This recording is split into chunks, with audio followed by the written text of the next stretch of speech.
कहानी की शुरुआत होती है फ्यूचरिस्टिक कनाडा में, जहां आबादी बढ़ने की वजह से सरकार ने एक से ज्यादा बच्चे पैदा करने पर बैन लगा दिया था। किसी को भी दूसरा बच्चा पैदा करने की इजाजत नहीं है, फिर चाहे उनका पहला बच्चा मर ही क्यों ना जाए। इस कानून को जो भी तोड़ता उसे देश की सबसे खतरनाक जेल में भेज दिया जाता। कनाडा और यूएस के बॉर्डर पर बहुत टाइट सिक्योरिटी थी, जहां से पूरी तलाशी लेकर ही लोगों को आगे जाने दिया जाता था। वहीं एक कार में जॉन ब्रेनिक, जो कि एक फौजी हुआ करता था, अपनी पत्नी कैरन के साथ था। कैरन ने अपने कोट के नीचे एक मैग्नेटिक वेस्ट पहनी हुई थी। असल में वो प्रेग्नेंट है और यहाँ से दूर जाकर अपने दूसरे बच्चे को जन्म देना चाहती है। इस वेस्ट की मदद से चेकिंग के दौरान उसकी असलियत बाहर नहीं आएगी। जब फौजी उनके सामान की तलाशी ले रहे थे तो एक लड़की को प्रेग्नेंट होने की वजह से अरेस्ट कर लिया गया, जिससे कैरन और भी डर गई। लेकिन उसकी पहनी हुई मैग्नेटिक वेस्ट ने उसे बचा लिया। उनके बाहर आने के बाद एक फौजी की नजर मैग्नेटिक वेस्ट पर पड़ गई और कई सिपाही उन्हें पकड़ने के लिए उनके पीछे भागने लगे। जॉन ने अपने बच्चे और पत्नी को बचाने के लिए कैरन को वहां से भाग जाने को कहा, जबकि वो वहीं रुककर सैनिकों को रोके रखेगा।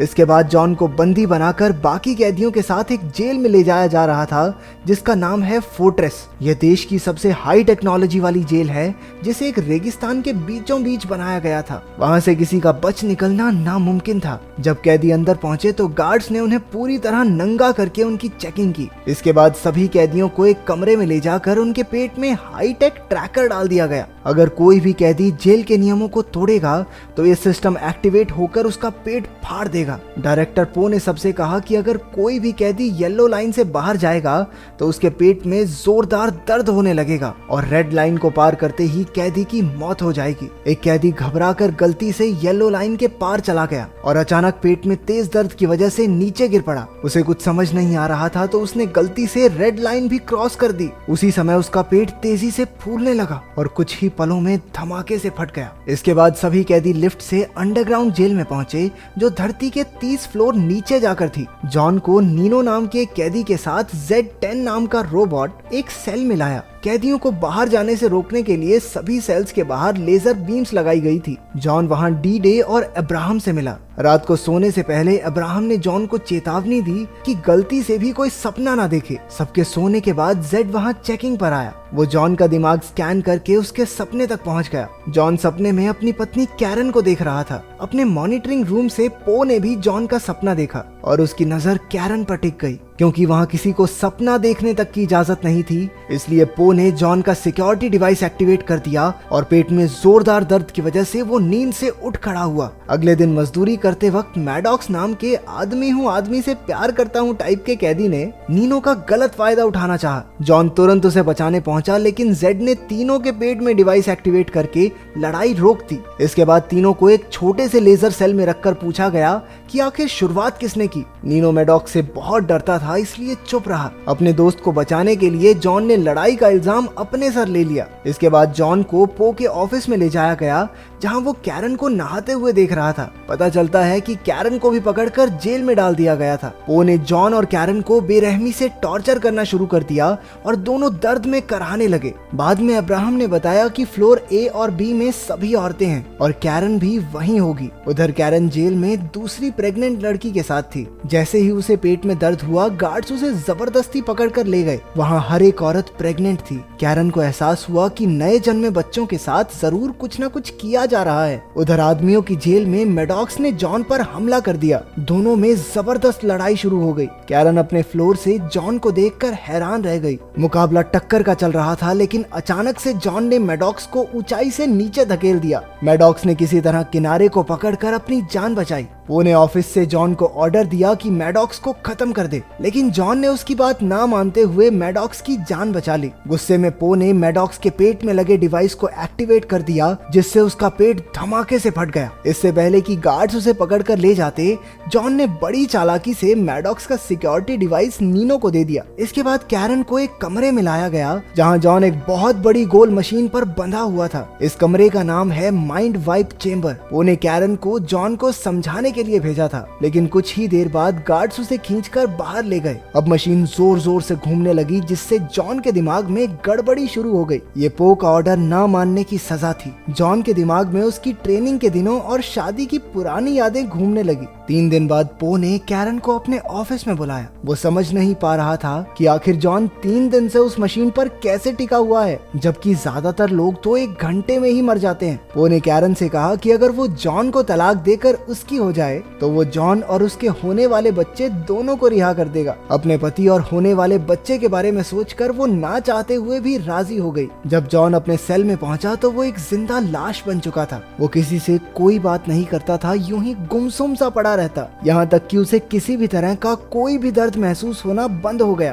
कैरन अब पो के साथ रहने लगी थी। एक रात उसने देखा कि पो एक कुर्सी पर कई सारी तारें अपने शरीर से जोड़कर बैठा है। पता चलता है कि पो को मॉडिफाई करके एक एडवांस ह्यूमन बनाया गया था। उसे ना तो कुछ खाने पीने की जरूरत है और ना ही सोने की, बस महीने में एक बार ये तारें जोड़कर एमिनो एसिड्स लेना ही उसकी खुराक है। जेल में पैदा होने वाले बच्चों के साथ भी यही किया जाता है। बहुत से ऑपरेशंस करके उन बच्चों को एडवांस ह्यूमंस बना दिया जाता है ताकि एक दिन पूरी धरती आम इंसानों और भूख प्यास से आजाद हो जाए। ये सुनते ही कैरन के होश उड़ गए। अब 4 महीने हो चुके थे, लेकिन जॉन की हालत में कोई सुधार नहीं था। अब्राहम ने उसे बताया कि कैरन का पेट बढ़ने लगा है और जल्द ही उनका बच्चा इस दुनिया में आ जाएगा। जॉन ने कोई हरकत नहीं की, लेकिन उसकी आंख से एक आंसू टपक पड़ा। उस रात कैरन ने पो को रिझाकर उसे खूब शराब पिलाई और बेहोश कर दिया। फिर वो कंट्रोल पैनल के जरिए जॉन के सपने में पहुंची, जहां बचपन में जॉन एक गड्ढे में फंसा हुआ था। कैरन ने सपने में जॉन को गड्ढे से बाहर निकाल दिया, जिससे असलियत में जॉन को होश आ गया। उसके साथ ही उसे ठीक देखकर बेहद खुश हुए। जॉन ने कैरन के साथ जेल से भागने के लिए अब्राहम की मदद मांगी। अब्राहम जॉन के लिए जोखिम उठाने को तैयार हो गया। जॉन के ठीक होने की खबर सुनकर कैरन बहुत खुश हुई। बाद में नीनो ने जॉन को वो सिक्योरिटी डिवाइस दिया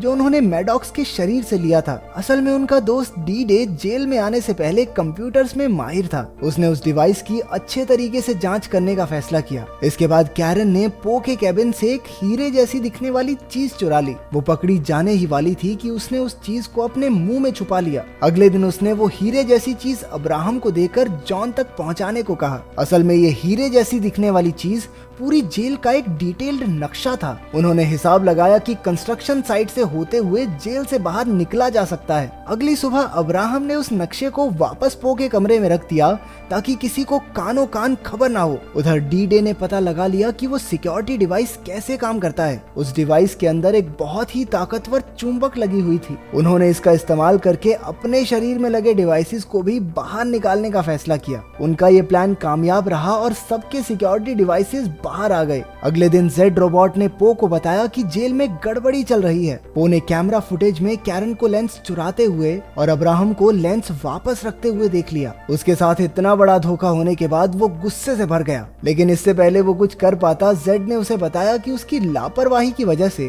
अब उसे डायरेक्टर की पोस्ट से हटा दिया गया है। उधर जॉन की टीम भागने की तैयारी में लग गई। सबने अपने सिक्योरिटी डिवाइसेस निकालकर कंस्ट्रक्शन एरिया की एक पाइप पर लगा दिए और आपस में लड़ाई करने की एक्टिंग करने लगे। जब जेड रोबोट को लड़ाई का पता चला तो उसने डिवाइसेस एक्टिवेट कर दिए, लेकिन उनके सिक्योरिटी डिवाइसेस तो पाइप पर लगे थे, तो उनके जोरदार धमाके के साथ पाइप फट गई और वहां भागने का रास्ता बन गया। लेकिन इससे पहले कि वो भाग पाते, पो ने कंट्रोल रूम से पाइप्स में बेहद गर्म हवा छोड़ दी। दूसरी तरफ हाईटेक रोबोट्स ने सभी कैदियों पर गोलियां बरसाना शुरू कर दिया। वो लोग अब पाइप में फंस चुके थे। स्टिग्स नाम का एक कैदी घबराकर वापस जेल में जाने लगा, लेकिन उन रोबोट्स ने उसे गोलियों से छल्ली कर दिया। दूसरी तरफ अब्राहम जेल में कैरन को लेने पहुंचा, लेकिन उसी वक्त पो वहां आ गया। उसने अब्राहम को मार डाला और गार्ड्स कैरन को खींच कर ले गए ताकि उसके बच्चे को भी एडवांस ह्यूमन बनाया जा सके। उधर जॉन की टीम एक रोबोट को मार गिराने में कामयाब हो गई। तब उन्हें पता चला कि ये कोई रोबोट नहीं बल्कि एडवांस ह्यूमंस ही हैं। जॉन ने उसकी बंदूक उठाई और बाकी सबका सामना करते हुए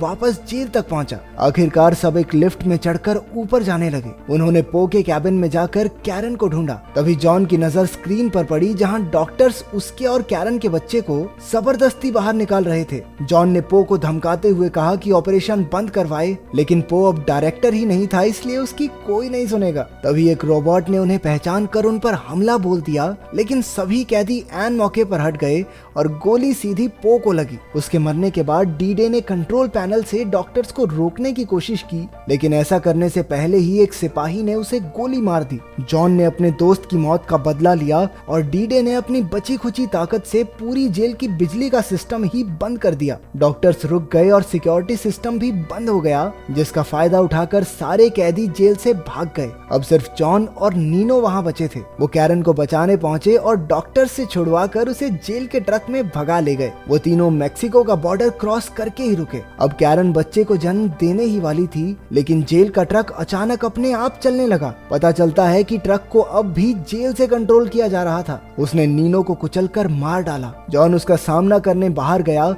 जबकि कैरन झोपड़ी में तड़प रही थी। जॉन ने ट्रक को धमाके से उड़ा दिया, लेकिन बदकिस्मती से वो ट्रक झोपड़ी से जा टकराया और कैरन भी मलबे के नीचे फंस गई। जॉन घबराकर अपनी पत्नी को ढूंढने लगा, लेकिन वो सही मौके पर वहां से निकल गई थी। वो बिल्कुल सुरक्षित थी और उसके हाथ में एक प्यारा सा बच्चा था। आखिरकार जॉन और कैरन अपने बच्चे को बचाने में कामयाब